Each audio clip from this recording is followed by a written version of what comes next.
poner la parte independiente con signo vital para poder hacer la revisión con más cuidado, más lenta y que quede como los conceptos más claros. Entre otras cosas, pues es el signo vital que tiene un poquito de más complejidad la toma que el referente a todos los demás. Voy a compartirles la presentación que tengo. Es una presentación baja de internet, inclusive tiene unas falencias que yo ahí se las comentaré porque la idea es que aprendan completo, obviamente, el concepto.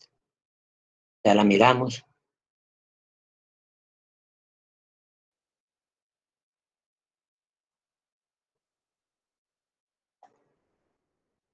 ¿Ya ven la presentación? Sí, profe, ya se ve. Perfecto.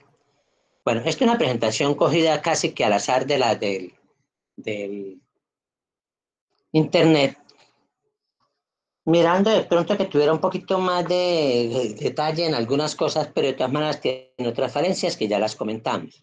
Vamos a ver signos vitales. Si nosotros vamos a ver signos vitales, me interesa que tengan en cuenta qué se espera de ellos.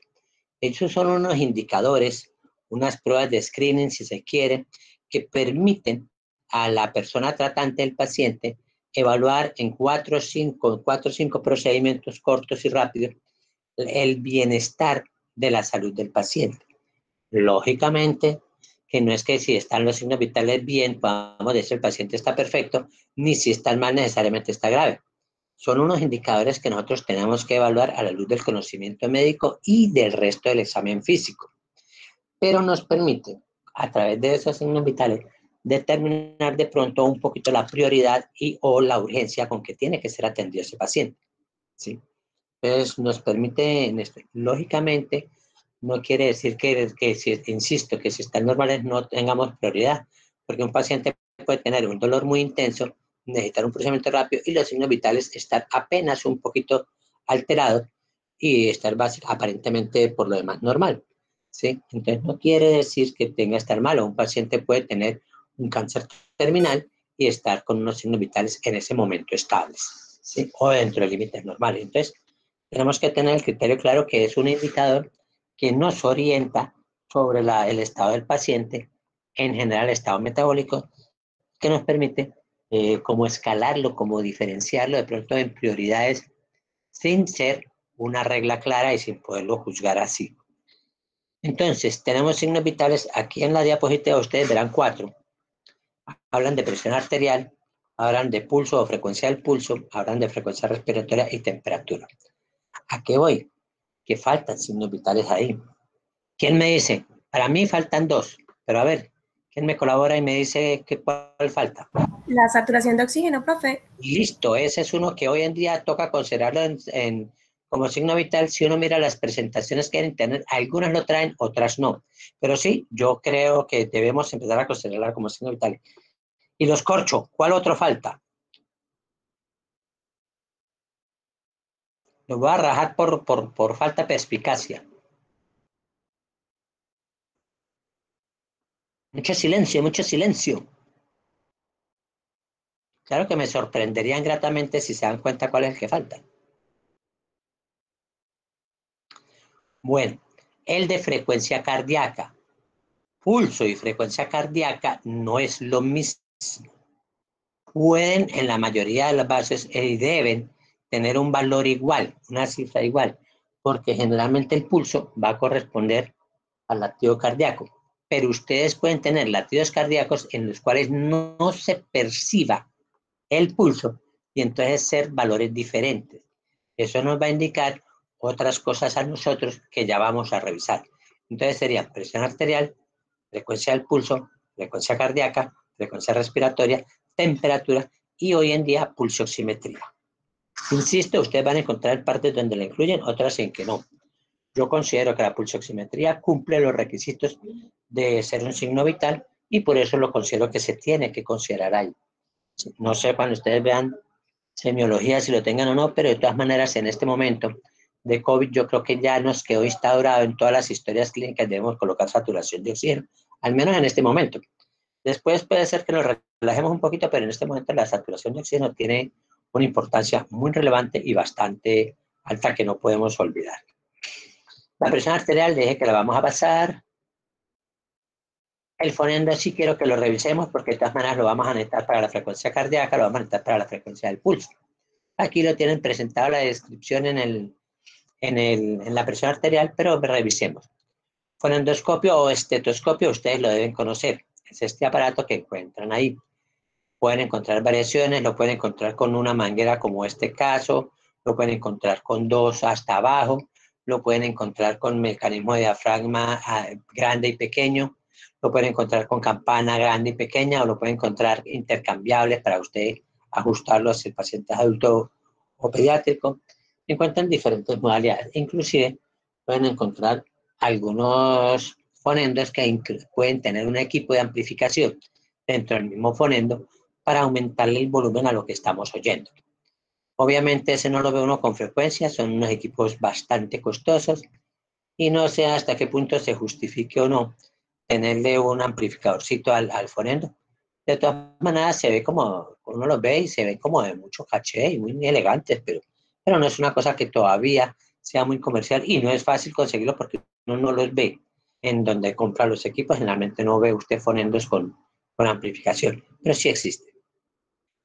Tenemos entonces el número 1, el diafragma. El diafragma es una membrana que se tensa, está tensa pues con el marco que tiene y lo que nos sirve es para auscultar los sonidos de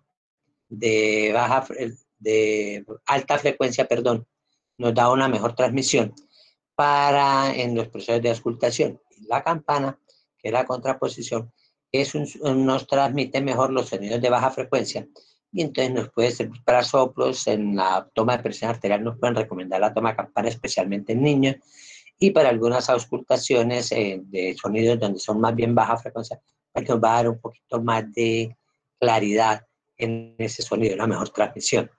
Tenemos las olivas pues son las cauchitos, digámoslo así, o los artilugios o artefactos que se encuentran en el extremo proximal del fonendo y que sirven para que hagan un buen sellamiento en el conducto auditivo externo del oído y disminuya la interferencia que nos puede hacer, el sonido ambiental. Entonces nos mejora como ese aislamiento, ¿sí?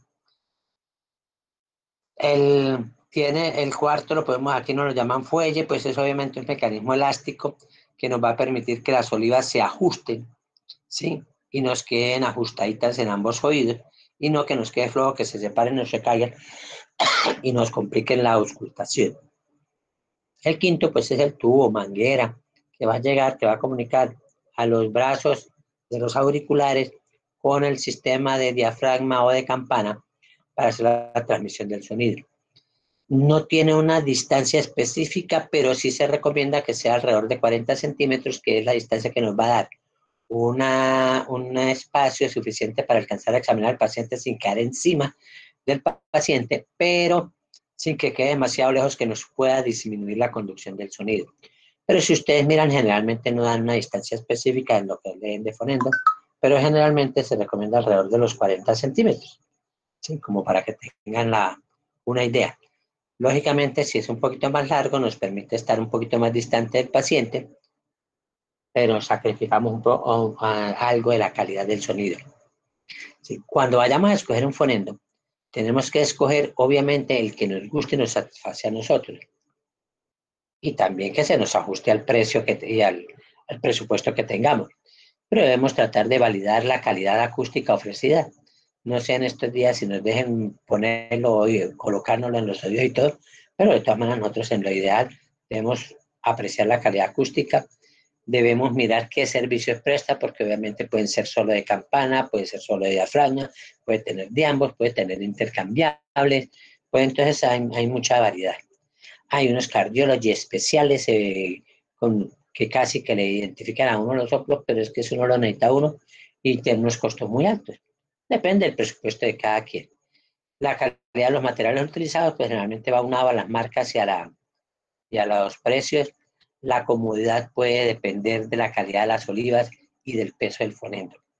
Pónganle cuidado a eso, porque resulta que hay los bien económicos con frecuencia venían, no sé si todavía, venían con unas olivas más bien de pasta, que con frecuencia tallaban bastante a los oídos, sobre todo si uno tenía los conductos auditivos menos grande, le quedaban a uno tallando por la presión que hacían, y para estar usted toda una mañana, como le empieza a tocar en clínicas a veces a uno, toda la mañana auscultando pacientes, terminaba uno con ganas de botar por la ventana el fonendoscopio porque le maltrataba a uno la entrada del conducto auditivo.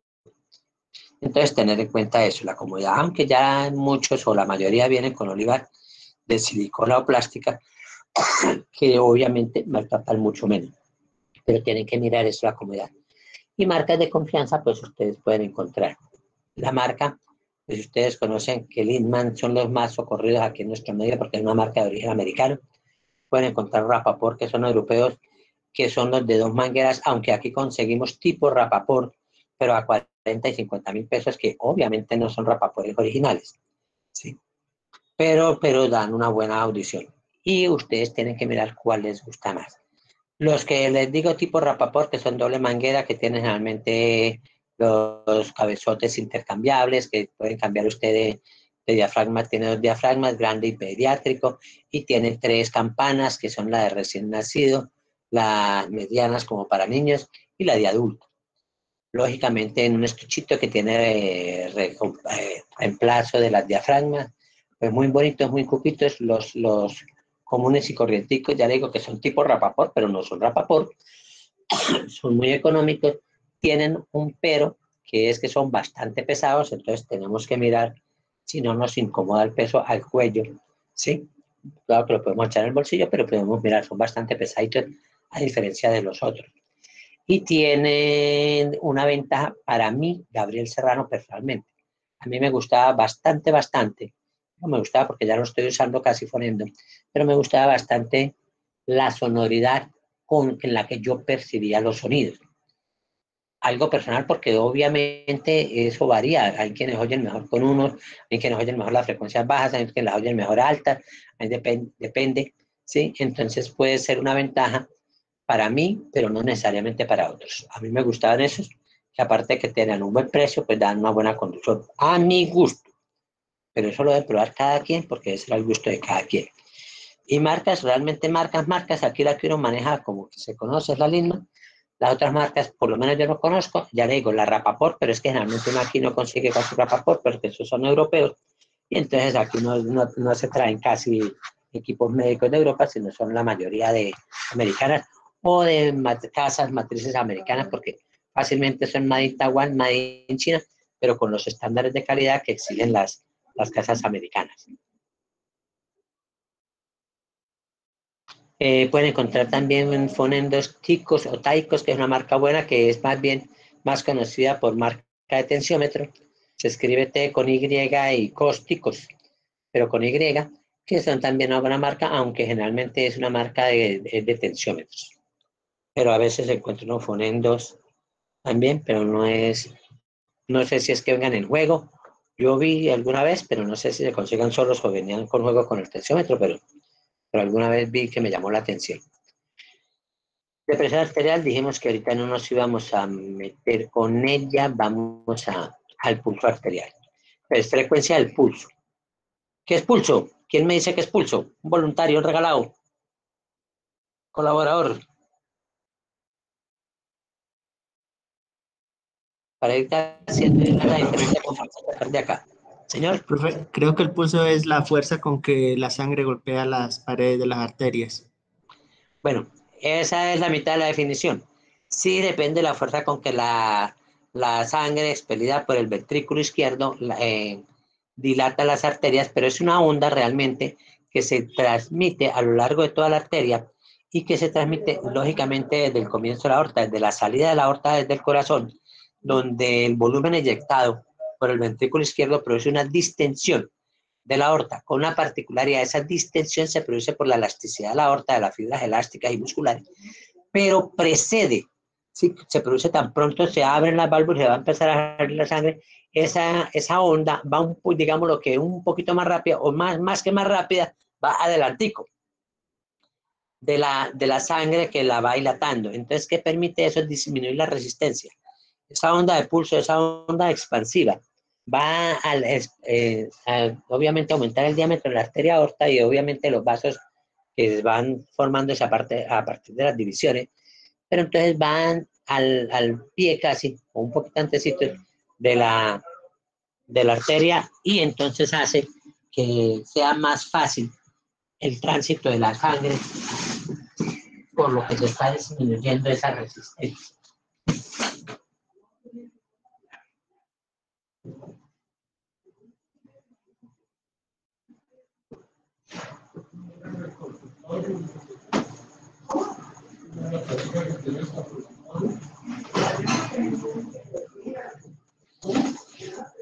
Como pueden ver ustedes, el pulso es esa onda y nosotros la vamos a poder palpar o percibir la vamos a poder palpar o percibir a lo largo de las arterias, pero en las arterias que van periféricas o superficiales, y especialmente las que están sobre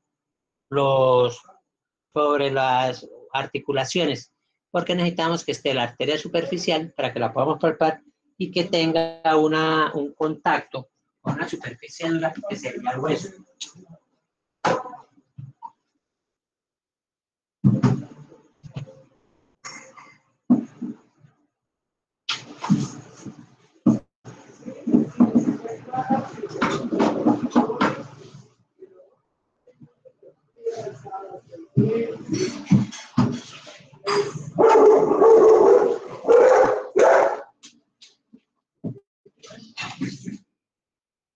Entonces, como son en esas arterias superficiales, vamos a encontrar ustedes que podemos tomar el pulso en arteria subclavia, en arteria braquial, en arteria radial, en arteria mediana o cubital. La podemos tomar también en aorta abdominal si el paciente es bien delgado.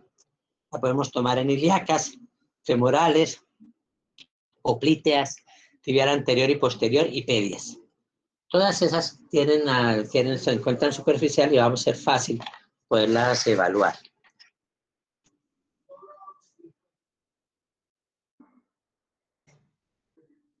Generalmente la tomamos la que más se toma es la radial, y se toma generalmente en radial porque es más cómoda, es distal, no tenemos que manipular el cuerpo del paciente, que lógicamente el paciente puede no estar muy interesado en que lo toquemos y que tampoco es incómodo para nosotros.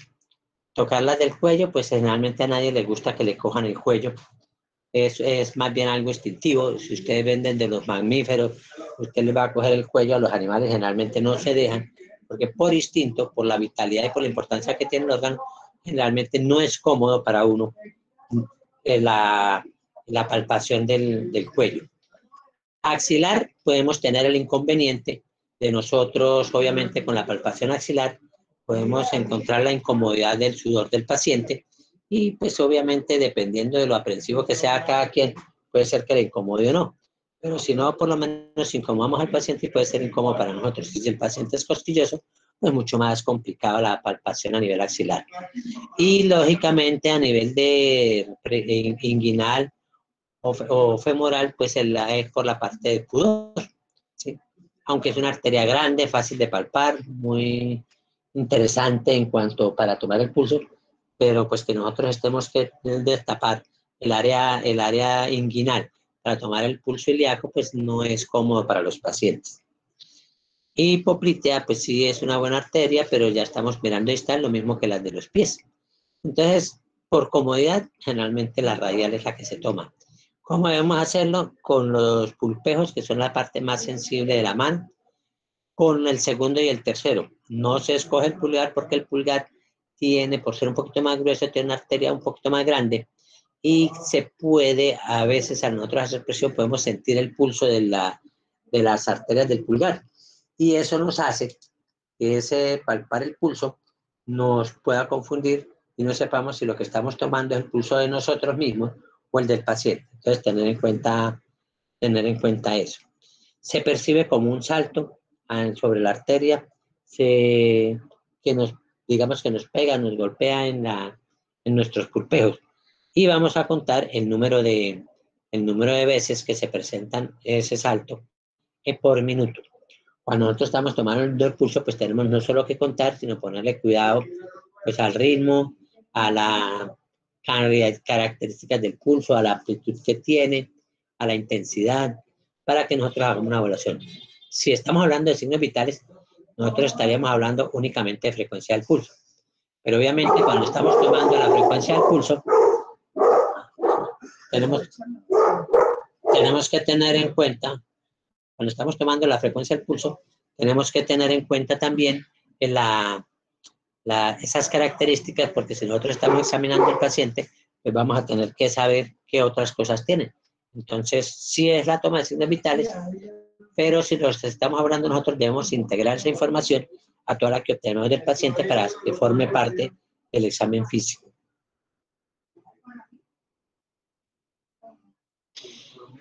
Entonces, si estamos hablando de la fisiología, lógicamente con cada contracción del ventrículo izquierdo, van a pasar a la arteria aorta más o menos 60-70 mililitros de sangre, que ese es el volumen sistólico, y lógicamente eso produce una distensión que es la que va a generar la onda del pulso.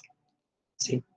Si ustedes se dan cuenta, una cosa que se acuerdan de fisiología es que si estamos hablando de 60-70 mililitros por pulsación y tenemos 60-70 pulsaciones, pues vamos a tener entre 3 y 4 litros y pico, 4 litros por minuto, o si tenemos un poquito más de volumen, un poquito más de frecuencia, pues nos va a dar más de los 5 o un poco más de los 5 litros por minuto.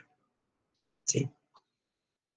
Pues obviamente nosotros tenemos que tener en cuenta que este es un equilibrio. Cuando estamos hablando de gasto cardíaco está dependiendo de todo.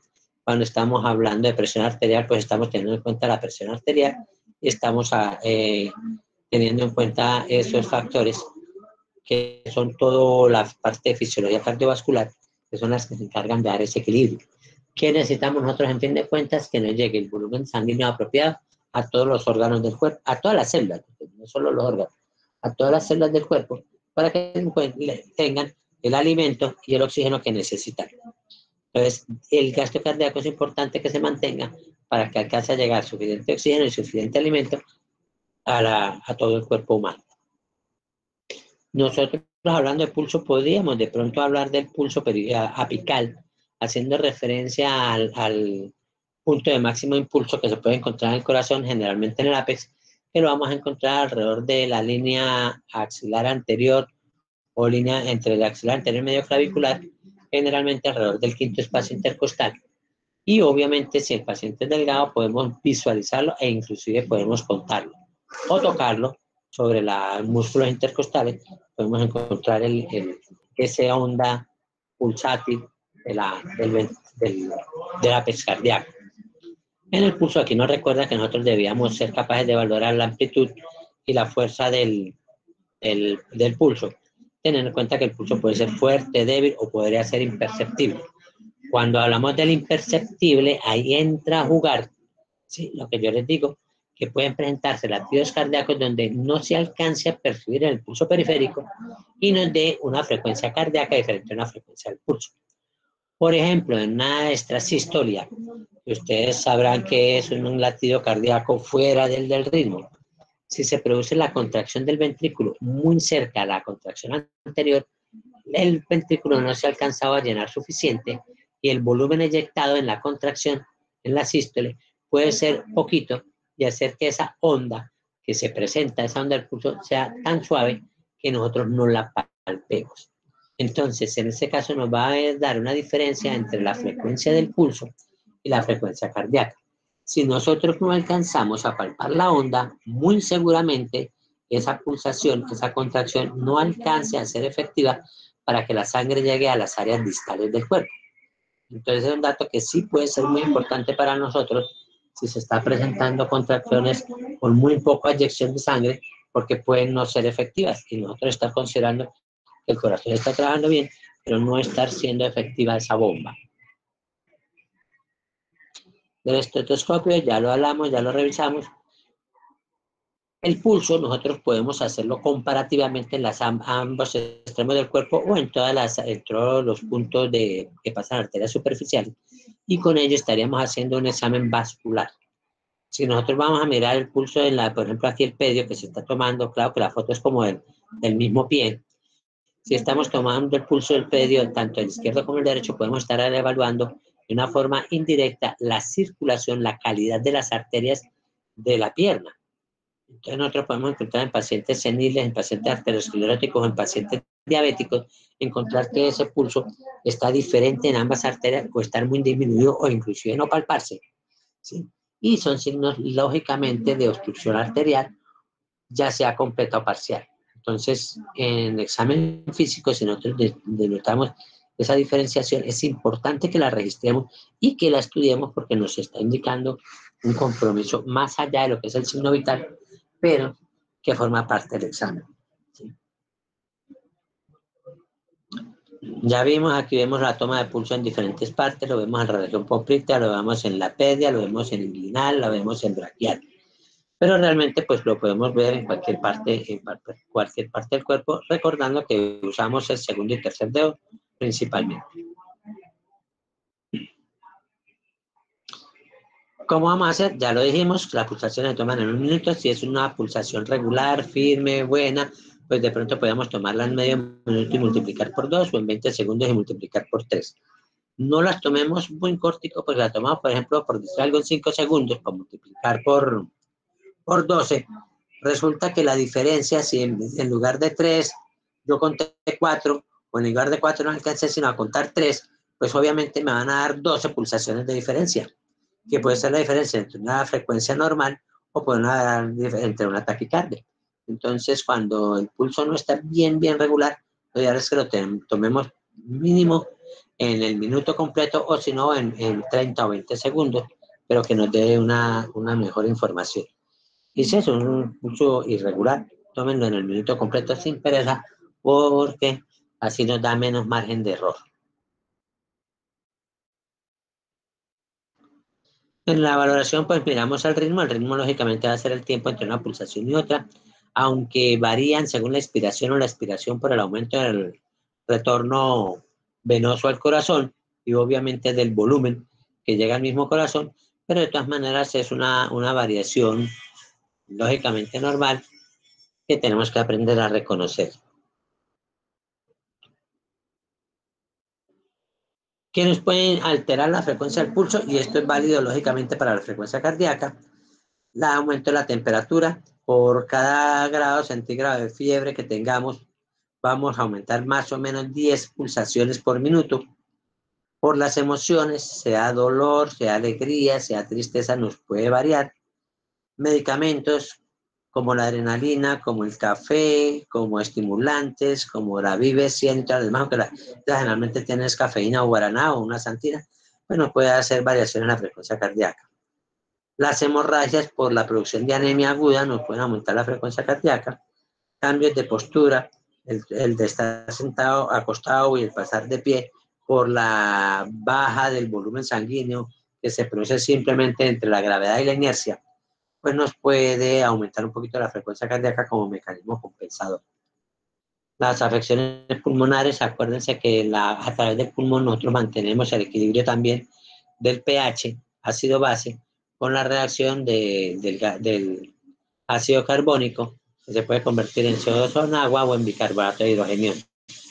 Entonces, a través de esa reacción, nosotros podemos retener oxígeno, CO2, para aumentar la producción de ácido carbónico, o podemos hiperventilar para barrer el CO2 en la sangre y controlar mejor también el pH. Entonces, ahí podemos tener alcalosis o acidosis respiratoria, que nos dan una variación de la respiración sin haber un fenómeno realmente respiratorio, sino haber un fenómeno metabólico que se está compensando con la frecuencia respiratoria. Entonces, tener en cuenta ese fenómeno. Por eso le digo yo que los signos vitales tenemos que tomarlos nosotros teniendo en cuenta que somos médicos, no simplemente como unos numeritos que se anotan en la historia clínica, como un referente que nos pone la enfermera ahí, sí, o la auxiliar, sino que nosotros tenemos que tener claridad de que es una evaluación que estamos haciendo de órganos vitales de nuestro cuerpo y que no podemos menospreciarlo.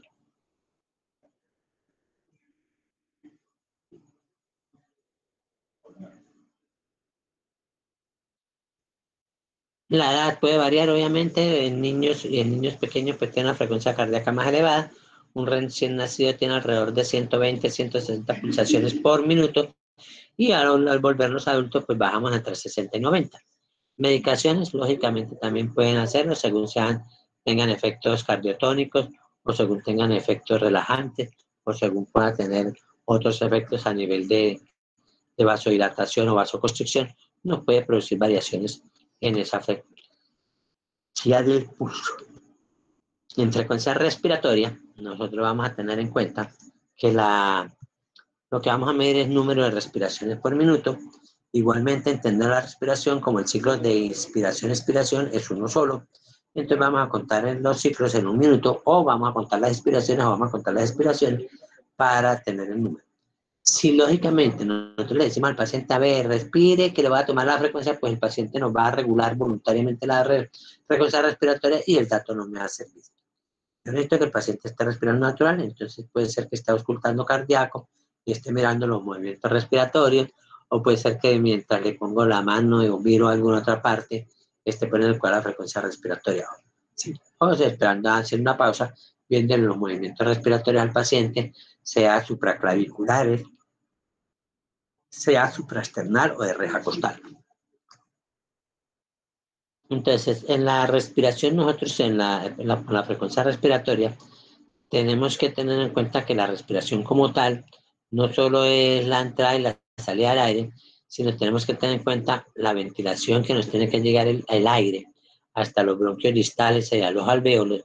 Tenemos que tener en cuenta la difusión como fenómeno físico y o químico a través del cual se produce la evapotranspiración, que es el paso del oxígeno hacia los glóbulos rojos y del CO2 obviamente hacia los alvéolos, y la perfusión, que hace referencia a esa llegada del aire hacia los capilares y las áreas distales de las diferentes partes del cuerpo. El oxígeno, obviamente. Nosotros tenemos que tener en cuenta que tenemos un centro regulador de la respiración, en el cual, que es el bulbo raquídeo, que pueden estar variando, ya sabemos que por pH, que tenemos unos centros controladores o receptores del CO2 que nos pueden también ayudar a variar la frecuencia respiratoria, para lo que les decía, el equilibrio ácido-base sanguíneo a través de la retención o no, retención o barrido del CO2. Si estamos hablando de baja de la frecuencia respiratoria, estaríamos hablando de bradipnea. Si estamos hablando del aumento, estaríamos hablando de taquipnea, considerando como límite inferior 12 respiraciones por minuto y como superior 20 por minuto. ¿Sí? Podemos tener una hipernea, donde estaríamos haciendo una respiración frecuente y profunda. Podemos tener una apnea, donde la respiración se suspende por un tiempo dado. Podemos tener una hiperventilación, donde estamos aumentando la frecuencia de la respiración con el volumen respiratorio. Generalmente va asociado a una hipocapnia, porque hacemos un barrido de CO2. Y hipocapnia quiere decir baja de CO2, ¿no? Ten en cuenta que el hipo es para abajo y capnia hace referencia al CO2. Entonces nosotros tenemos hipercapnia, hipocapnia, tenemos el capnógrafo, y tenemos así porque capnia hace referencia a ese CO2. Podemos tener hipoventilación, que sería disminución de la frecuencia y probablemente también de la profundidad. Tenemos unas respiraciones patológicas de origen neurológico, como la respiración de Cheyne-Stokes, de Kussmaul y de Biot, ¿sí? Pero eso es más bien de patología y posteriormente de medicina interna. ¿Cómo vamos a hablar del patrón respiratorio? Visualizando los movimientos inspiratorios y expiratorios. Podríamos hacer si el paciente está tranquilo, relajado, pues colocándole la mano sobre el tórax y percibiendo los movimientos respiratorios. Vamos a tener el número de respiraciones en un minuto. Debemos evaluar el ritmo, la profundidad. Si estamos haciendo examen físico, debemos también visualizar ambos emisoras para ver que los movimientos del lado izquierdo sean similares a los del lado derecho, porque podemos tener compromisos obstructivos de un solo emitora, o podemos tener líquido en un solo emitora, o podemos tener cualquier otra alteración que nos esté permitiendo una diferencia en ambos emitoras. Obviamente la respiración, la profundidad de la respiración hay que ponerle cuidado, el ritmo, y una cosa que es particularmente interesante, que es la respiración, puede ser de predominio diafragmático, que es cuando baja el diafragma y se hace una respiración, digámoslo, aparentemente abdominal, que es más frecuente en hombres y en niños, y una respiración torácica, que es que se hace más bien en las partes altas del tórax, como es más frecuente en mujeres. No quiere decir que sea exclusivo, no quiere decir que la mujer tenga que tener una respiración torácica, sino que lo más frecuente es que veamos una tendencia a respiración torácica en el sexo femenino y una tendencia a la respiración diafragmática en el sexo masculino. Podemos tener respiraciones fatigosas, haciendo referencia a que ya por el cansancio, digamos así, y el exceso de dificultad respiratoria, ya puedan estar con dificultad ya para el trabajo efectivo, los músculos accesorios y los músculos respiratorios.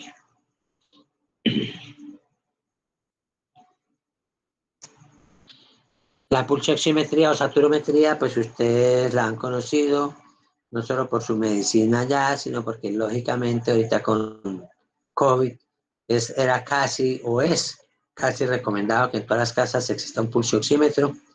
Si hay estudiante de medicina, mucho mejor, porque así de paso le queda para cuando esté en práctica. Pero la idea es poder medir. ¿Por qué se está volviendo hasta ahora un signo vital? Porque es que resulta que ustedes ven en pantalla, hay un pulsioxímetro de los de antes o de los de salas de cuidados intensivos. Como ustedes ven, es un aparato más bien voluminoso. Y lógicamente hace unos años era mucho más costoso. Hoy en día que tenemos pulsioxímetros que oscilan entre los 60.000 pesos y los 100.000 pesos, pues es un equipo al alcance de las instituciones y al alcance de los profesionales de la salud. Y ustedes ya conocen el tamaño, que son de bolsillo, con un forrito donde lo pueden colgar en la correa, con un lacito que lo pueden usar para colgar en el cuello. Entonces se hace muy fácil de transportar y de cargar con unos precios muy razonables. La saturación de oxígeno, lógicamente, nos mide la concentración del oxígeno a nivel de capilar distal. Generalmente se toman los dedos, especialmente los dedos de la mano. Lo ideal o lo normal es que esté entre 95 y 100. Y saturaciones más bajas pueden ser una señal de alarma. Lógicamente graves son saturaciones por debajo de 70, ya el paciente está muy grave, donde estamos pudiendo tener ya unas alteraciones de la oxigenación intracelular que nos ponga en complique, porque nos altere pH y nos altere funcionamiento metabólico de todo el cuerpo. Pero entonces el rango normal entre 95 y 100. Ustedes pueden encontrar pacientes epocosos. Epocosos son los pacientes que tienen EPOC o enfermedad pulmonar obstructiva crónica, que lógicamente por su daño pulmonar, por haber cocinado en leña, por haber trabajado en minas de carbón, por haber fumado mucho, pues entonces ya no tienen una buena compliance pulmonar y tienen daño de los alvéolos y hace que no funcionen muy bien y entonces las saturaciones estén por debajo de los rangos fisiológicos normales y que eso sea, entre comillas, normal para ese paciente porque el pulmón no da para más. ¿Sí? Normal para el paciente quiere decir que es la acostumbrada, no que sea la que debiera tener, ¿no? Debemos visualizar la asimetría, obviamente, en los movimientos del tórax, ya lo habíamos dicho, ¿sí? Para evaluar de todas maneras que la función respiratoria como tal sea confiable. La valoración de la respiración, idealmente valoráramos frecuencia, profundidad, ritmo, simetría, si vamos a hacer un examen completo, y gases arteriales nos pueden dar una información más amplia y más concreta de la función ventilatoria. ¿Sí? Pero ya los gases arteriales no sería un examen de signo vital porque ya es una técnica más invasiva a nivel arterial, necesita muy buena experiencia la persona que nos va a tomar, necesita un equipo sofisticado para la lectura, que básicamente se encuentra en las unidades de cuidados intensivos y no se encuentra en las demás áreas hospitalarias, porque realmente donde se necesita es allá, cuidados intensivos. De la temperatura, pues ustedes saben también que es la presencia de mayor o menor cantidad de calor, que eso sería realmente temperatura, porque si estamos hablando del frío, el frío sería la ausencia de calor, entonces si bien forma parte dentro de los rangos de temperatura, pero la temperatura como tal sería la presencia de mayor o menor cantidad de calor en lo que sea, en el ambiente o en un cuerpo.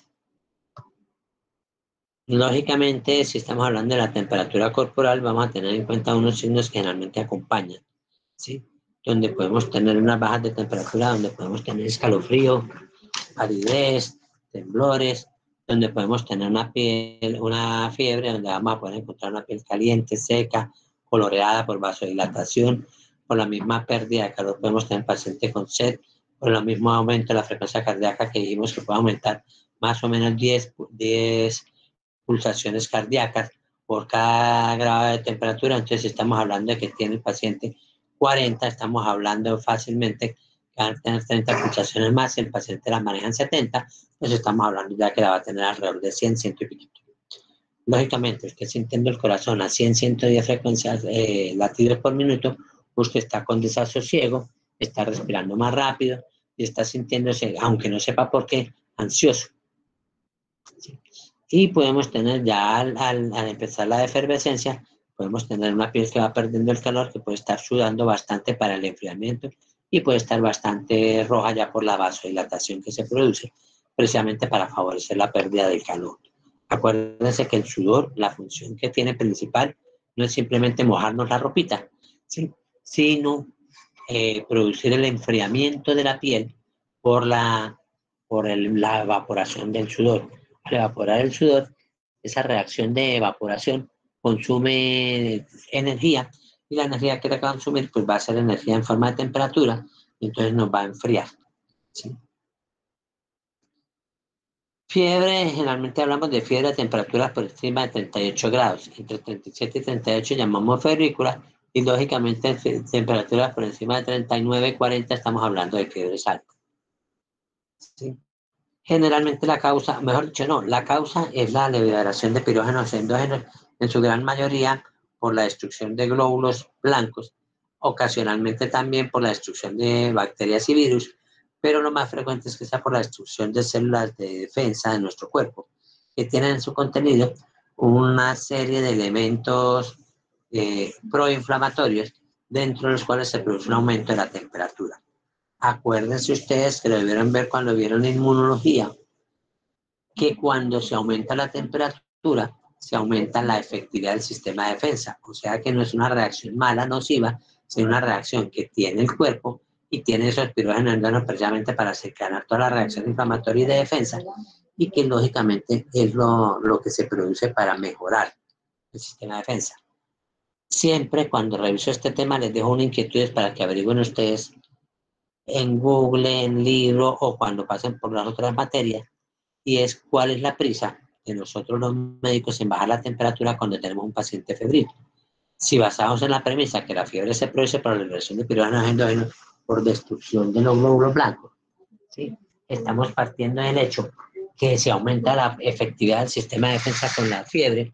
Entonces, ¿cuál es la razón para salir en carrera antes que cualquier otra cosa, bajarle la temperatura al paciente, en lugar de estar mirando qué le está causando al paciente la fiebre y cómo le manejamos la patología de base?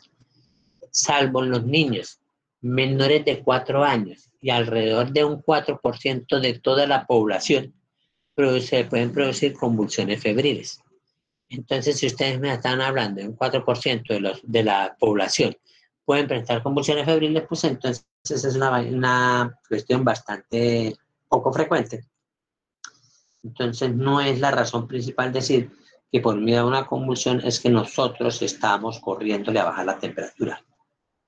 Obviamente, si el paciente tiene 40, 41, la debemos bajar, sea con unos medios físicos antitérmicos como es bañar al paciente o ponerlos en una tina, o sea con un antipirético inyectado para lograr una baja rápida. Pero yo de todas maneras les hago una recomendación de atención primaria en salud, y es que si ustedes tienen un paciente febril en la casa, especialmente si es un niño, ¿sí?, que les alarma la temperatura febril, antes de salir en carrera, antes de salir medio en pelotas en la madrugada sin las llaves de la casa o dejando la puerta abierta por salir en carrera o estrellándose por salir a todo mecho en el vehículo que tengan ustedes para movilizarse, simplemente mojen una toalla, humedezcanla, pues no la dejen chorrear. La pueden dar chorreando, pero lo que pasa es que nos empantanamos y nos podemos resbalar y caernos, pero simplemente humedezcan una toalla y envuelvan al pacientico, especialmente si es niño, que de manera que mientras sacamos el carro, salimos, lo llevamos a la urgencia, fácilmente el niño ya no llega sin fiebre y lo examina al médico común y corriente y se le determina la causa de la fiebre para continuar el manejo. Pero ya le digo, antes de esperarse o a que convulsione, va a tener que salir en carrera despavoridos porque el niño convulsionó, no entramos en estado de angustia, fuimos nosotros, ¿sí? Entonces, y hagamos ya le digo, pues acciones que pongan en peligro nuestra bienestar, vida y la de los que van con nosotros. Entonces podamos tener un poquito la calma y empezar a hacer tratamiento como es el envolver al niño en una toalla, en una sábana, en un trapo grande, humedecido para que el agua al evaporarse enfríe la piel y les controle la temperatura. Procedimiento de toma de temperatura, pues depende de donde la tomemos, tenemos que dejar el termómetro entre 3 y 4 minutos. Si la estamos tomando en algún orificio corporal, como puede ser la temperatura rectal u oral, nosotros en 3 minutos nos da ya es una temperatura confiable. Si nosotros la estamos tomando en un pliegue, como puede ser el axilar o como puede ser el pliegue del codo, o sea, el pliegue flexor, pues tenemos que dejar entre 4 y 5 minutos para que el termómetro alcance a subir. Si estamos tomando temperatura con termómetro corporal en pliegue axilar, tenemos que mirar y tener cuidado si el paciente o es muy delgado o es bastante musculoso. Ahora que tenemos gimnasio y nos ensañamos con el moldeamiento del cuerpo, tenemos que mirar si ese hueco axilar es bastante profundo porque tenga mucho músculo o porque esté muy desnutrido el paciente y nos quede el bulbo del termómetro, nos quede en el aire. Entonces estamos tomando la temperatura del ambiente, más no la temperatura del paciente. Para tomar la temperatura del paciente debe estar en contacto la piel del paciente con el termómetro. Entonces tener en cuenta esas dos particularidades que son ambos extremos. Si ustedes tienen la oportunidad de mirar, miren el paciente que hace bastante ejercicio para que vea que con facilidad por el desarrollo muscular a nivel de hombro pueden tener un hueco axilar bastante pronunciado. Y lo mismo, este paciente que es muy delgadito puede tener también un hueco pronunciado. Entonces tener en cuenta eso. La podemos tomar en el pliegue del codo, como les digo, también dejando los 5 minutos, teniendo en cuenta que tenemos, si es un niño, tenemos que tener la precaución de mantener el brazo plegado, igual que si lo tomamos axilar, tener el brazo junto al cuerpo, para que no se caiga el termómetro y perdamos el aparato. Dentro de los termómetros de mercurio podemos encontrar diferentes termómetros, como pueden ser el axilar, realmente con un bulbo delgado, cilíndrico bien delgado. Podemos encontrar un rectal que generalmente tiene como una esferita, el bulbo es más bien esférico, y podemos encontrar un oral que el bulbo es semiesférico también para colocarlo debajo de la lengua. Aunque obviamente pues podríamos tomar cualquiera de los termómetros para cualquiera de las temperaturas. Lo ideal es que si vamos a tomar rectal o oral sea con un bulbo más voluminoso para que haga un mejor contacto, ¿sí? Recordar que el termómetro, como está en contacto con el paciente, lo ideal es que cada paciente tenga su termómetro. Si ello no es posible, porque la institución no cuenta con ello, con la suficiente cantidad de termómetros, pues entonces que sean desinfectados. Se pueden desinfectar y limpiar con alcohol si lo estamos poniendo, lógicamente, en pliegue axilar o en pliegue del brazo. Pero si estamos tomando temperatura rectal u oral, pues no debe estarse usando sino para un paciente exclusivo. Las razones las entenderán ustedes claramente, ¿sí? Porque no me imagino que a ninguno le apetezca que se ha usado un termómetro, los que se toman para alguna de las cavidades, que se ha usado en ustedes en la misma o en otra cavidad. Las etapas febriles, pues ya más o menos lo vimos en la gráfica. Los termómetros, ustedes visualizan ahí el termómetro A, que es el termómetro corporal, donde ven una parte que es el bulbo en el cual se encuentra el mercurio, donde encuentran un vástago, que es en el cual se encuentra una escala graduada, una numeración, y se encuentra un capilar que generalmente va por el centro. ¿Cómo es que nosotros vemos ahí los termómetros rectales y orales? Tenemos que tener en cuenta que el capilar por el que va por el centro del vástago es bastante delgadito. La forma de verlos es, el termómetro generalmente tiene una forma, digamos lo que triangular si lo cortáramos, una forma piramidal, donde visualizamos que una de las caras, ¿sí?, tiene color generalmente blanco o amarillo, es lo convencional. Y tenemos, obviamente, en oposición a esa cara blanca o amarilla, tenemos una arista, que espero que se acuerden de geometría, que la arista es la unión de las dos caras, entonces es el ángulo y la arista que está en el sentido contrario de ese triángulo equilátero que es el termómetro, en el cual en una de las paredes está una escala graduada y en la otra están los números que corresponden a esa escala. Mirando por la arista que está lógicamente entre los números y la escala graduada, vamos a visualizar nosotros el capilar de mercurio, dónde está, hasta qué altura sube el mercurio por el capilar, y mirando las escalas vamos a poder decir la temperatura que tiene el paciente.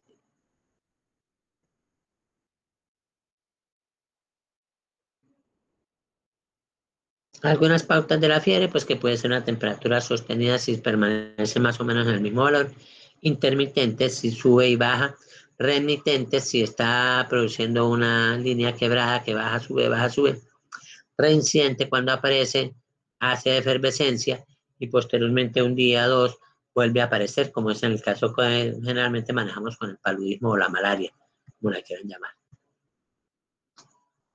¿Preguntas? ¿Inquietudes?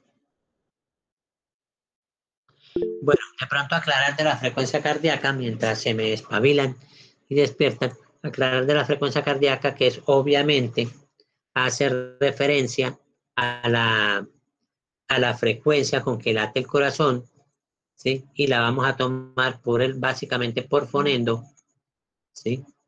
Contando nosotros con el fonendoscopio sobre el corazón o sobre las válvulas y contando el número de latidos que vamos a oír, teniendo en cuenta que nosotros vamos a contar o el primer ruido o el segundo ruido, ¿no? No los dos, porque no nos va a dar una frecuencia cardíaca más alta de lo que debe estar.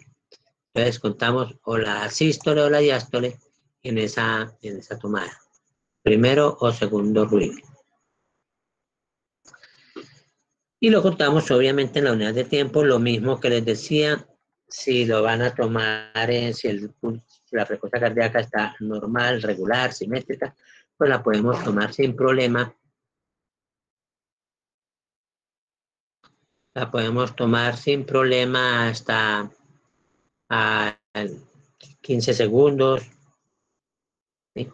Y con eso poder estar mirando la frecuencia real. Profe, yo ahora le mando el nombre de unos compañeros que tienen problemas de conexión y otro compañero que se encuentra enfermo. Entonces, por si no habla para el ahí. Ah, bueno, sí, porque aquí estoy tomando la lista para grabarla.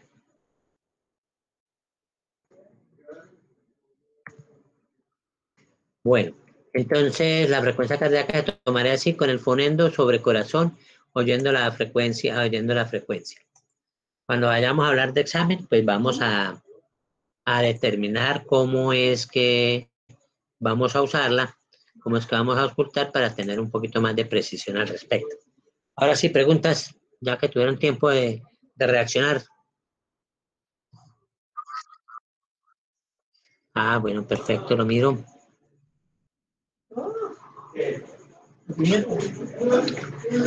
Sí, señor, eso es cierto, pero lo que pasa es que todo eso se produce como respuesta a mejorar. Si ustedes tienen un proceso infeccioso, si se les aumenta la temperatura, lógicamente ustedes necesitan que se aumente la frecuencia respiratoria para mejorar la oxigenación. Ustedes necesitan que se aumente también la frecuencia cardíaca para mejorar la circulación. Entonces, se necesita que se produzca esa respuesta.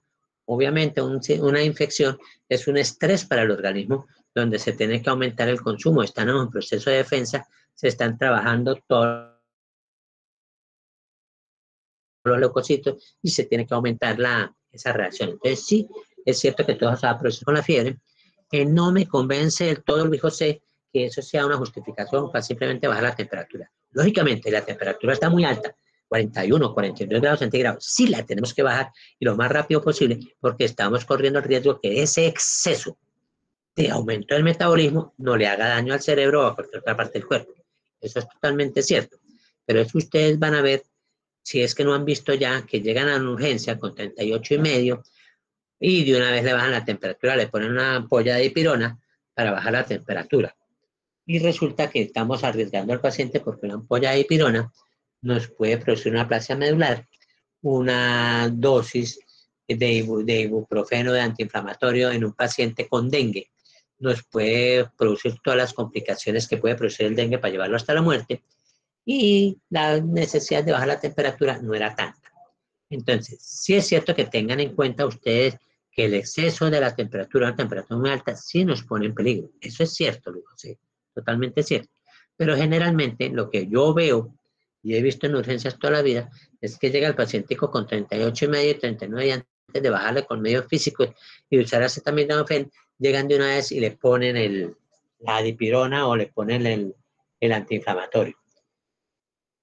¿Qué tuve yo de experiencia que vi? Que generalmente ese uso del antipirético no es por preocupación con el paciente. Ese antipirético es por precaución por el sueño, porque si yo le doy acetaminofén fácilmente en 4 horas está otra vez con fiebre, y si es un niño, la mamá muy aprensiva, me lo lleva a las 10 de la noche y me lo lleva a las 2 de la mañana otra vez. Pero eso es una cosa distinta. Yo debo enseñarle a la mamá los medios antipiréticos, los medios físicos, debo enseñarle a manejar el acetaminofén, debo enseñar unos rangos para que ella pueda variar de pronto la frecuencia de la dosis, obviamente sin abusar, pero sí puede pasar. Usted el acetaminofén le puede calcular la dosis para darlo cada 6 horas porque usted tiene una dosis diaria. Usted puede calcularlo para darle cada 6 horas o para darlo cada 4.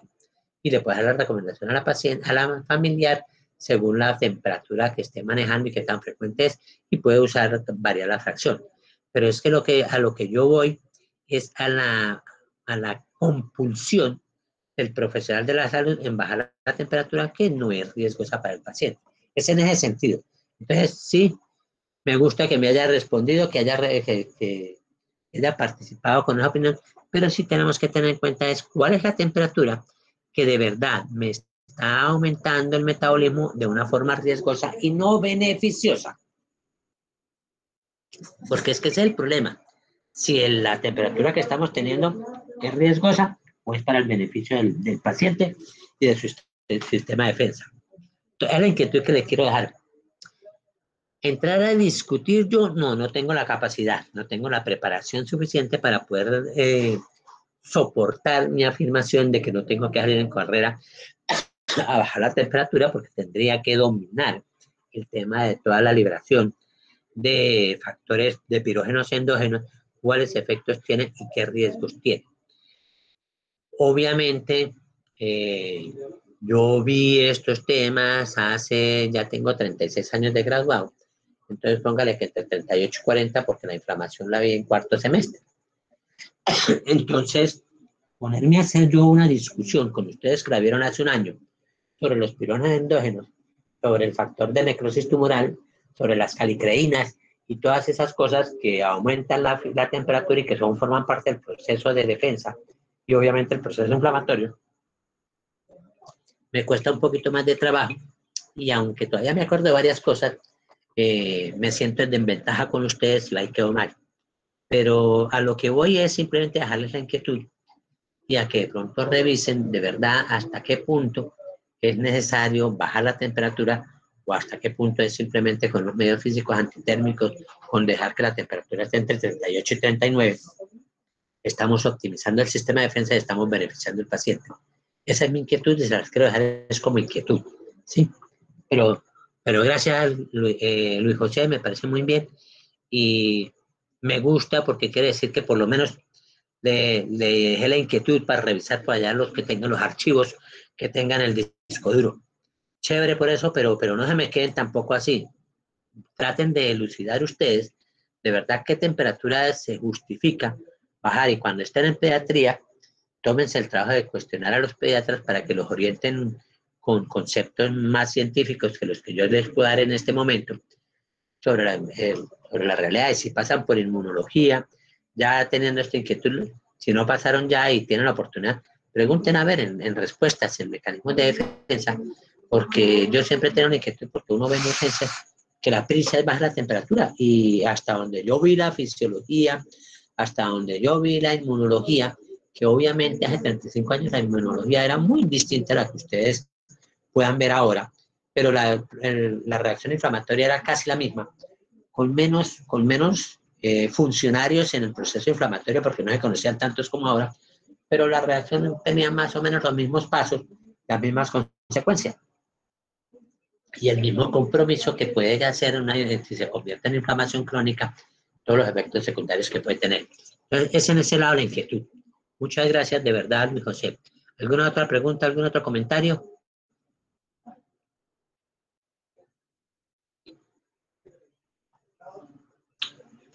Bueno, si no lo tienen, entonces dejamos aquí y nos estaríamos viendo en la próxima clase. Estaríamos Profe. viendo lo del...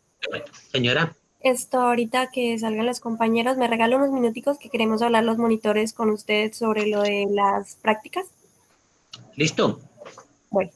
Claro, no hay problema. Buenas noches para todos los demás. Buenas noches. Listo, profe, gracias. Bueno, pues...